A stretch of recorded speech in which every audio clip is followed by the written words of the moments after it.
Hello, welcome to my channel. Today I'm going to be going over the cardiovascular system for the GCSE AQA Biology Spec, and this will be about topic 2, organization and human systems. So without further ado, let's get started. So this is a diagram of the heart. Now I'm just going to explain to you everything in as little detail as possible. This, the vena cava, is just a vein. You just need to know that it's a vein. The atrium, right atrium and left atrium, are where blood goes into the heart. So a vein will take blood into the heart, into the right atrium. These valves, the atrioventricular valves, these are what separate the blood from the atrium and the blood from the ventricle. The ventricle is essentially what gets blood from the atrium, and that's essentially all you need to know. For the right, if you have trouble visualizing how the right and the left is and you get confused, since on the diagram the right comes as your left and the left comes as the right, just imagine your own body and where your heart is. So then the left side of your heart would be here. You just literally turn around in your mind, and then you will understand it. So the process is that, number one, blood goes into from the vena cava into the right atrium, where it's just settling around here. Step 2 is that the right atrium, when the valve releases, the blood from the right atrium goes here into the right ventricle. And then when the right ventricle contracts, the blood goes from here through this valve into the pulmonary artery. Now keep in keyword artery. Why? Because you might have learned in school that arteries carry oxygenated blood, yet in here the arteries have not carried oxygenated blood. So how would this be possible? Well, you need to understand that the actual definition of an artery is something that takes blood away from the heart towards organs, not something that carries oxygenated blood specifically. The actual definition of an artery is something that carries blood away from the heart, and the definition of a vein is something that carries blood towards the heart. So keep that in mind. So from the pulmonary artery, it just goes to the lungs where they get oxygenated. I'll explain that after. And then when the blood gets oxygenated, it comes through the pulmonary vein. And then that's the next step. From the pulmonary vein, it comes into the from the pulmonary vein it comes into the right atrium. Ignore these arrows. Then after it goes into the right atrium, after the valve is released and the right atrium contracts, the blood goes into the left ventricle, left atrium, left ventricle. I made that mistake as well. And then after that, the blood will begin to, after the left ventricle contracts, then the blood will go into the aorta. Aorta is the thickest artery in the heart, and then that just goes straight towards the rest of the organs. Now this little area here, the septum, these dots here are pacemaker cells. You may have heard the term pacemaker for people with heart conditions and who have irregular heartbeats. Arrhythmia is one of those.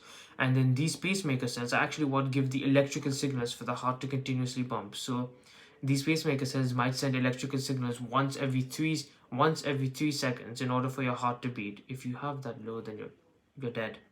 But once every second your heart might beat, these pacemaker cells send an electrical signal, and then they cause your heart to beat.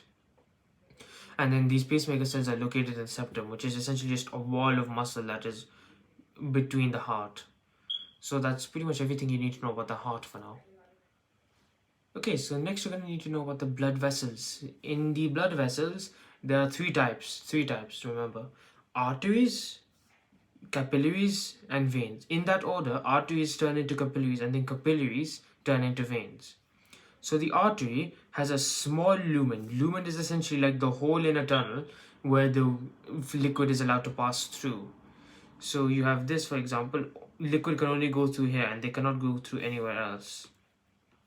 The arteries have muscular outer walls which are also elastic, so they can move. So it's like if you ever squeeze a tennis ball, you notice that there's an elasticity where it can be squished and then it comes back to its normal position.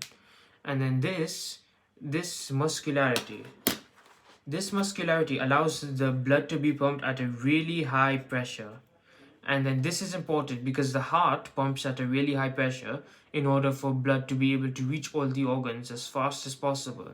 So then the arteries have to be made with thick muscular walls with elasticity in order to withstand that pressure and not be damaged by them.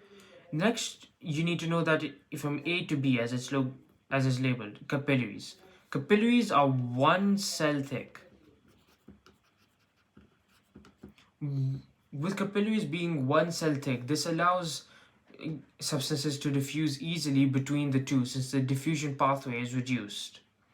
And then this also means that lots of small amounts of blood that are essentially go through it. And then by being one cell thick, they can also go really close to organs. So say this is the liver, for example. That is a rubbish liver. If you have that liver, you're dead. Well, in a sense, this liver is going to be surrounded by lots of capillaries, small to see, and that's going to be constantly providing them oxygenated blood and taking away carbon dioxide that the liver uses in order to metabolize substances. So then, after this, then you need to learn that capillaries turn into veins. Now, veins have a larger lumen than arteries because of this statement here. 60. You don't need to know these figures, but it's for your understanding that this. So you need to know that in veins there is always going to be a lower pressure than the arteries because blood has already been pushed around and it's not being pushed around again, and as a result there will be lower flow rate. And because of this, there can be the problem that blood starts, instead of going forwards, there's some that goes backwards as well, causing pooling in the blood and maybe leading to clotting. So then this is why they have valves. These valves will only open for blood to go forward and they will not allow blood to go backwards. And then this will make sure that the blood does not go backwards. And as you know, if the blood goes backwards, then that's a problem. And then they have a larger, and then the reason they have a larger lumen instead of this is so that blood flow can increase. Because with a larger lumen, if the blood flow is less, then the less muscular and less elastic walls of the arteries will not be able to withstand it and they will rupture. So you may need to know how to calculate rate of blood flow. So then one way you can do this is that rate is equal to amount of blood divided by the time taken. So if you have 1500 milliliters and it flows through in 5 minutes, and they ask you to calculate the amount of time, the rate of the blood flow. So you'll do the rate is equal to 1500 milliliters divided by 5 times 60. Now the reason you do 5 times 60 is unless the question specifies that it is in minutes, for example, then you always assume rate is in seconds, because that is the standard unit for rate, 1 over seconds. So then you do 15 this, which is probably like 5 milliliters per second. So the next part of the cardiovascular system you need to know about is the blood. So the composition of the blood. You've got the figures up here. So it's made of plasma, red blood cells, platelets, and white blood cells, etc. So these figures you will probably need to know. So you can take that in for a second. So red blood cells I've already explained in my previous one for cell structure, so you can check that out in the link down in the description. White blood cells are the, how would you say it, like the police force. So they are the ones that destroy any foreign invaders like bacteria, viruses, etc. These white blood cells are the ones that kill every one of them, and then I will explain that in a new topic.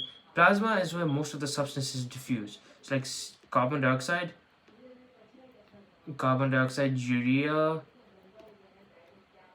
etc. These are the two you will mainly need to know, since those are the ones that, and then like food, etc.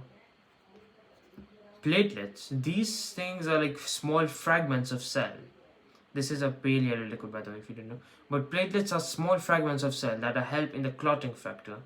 What is clotting, to be specific? Well, clotting is when, for example, if you have an injury, then your body sends signals for platelets to essentially clump up the area and prevent any blood from going through. And then red blood cells start sticking to that area, and as a result, it creates a mass that prevents any extra blood from going through, which is essentially clotting. So yes, that's basically it for the cardiovascular system. I'll do the respiratory system and digestive system in separate videos, which once I've got them, yeah, I'll send them in the link above. So bye.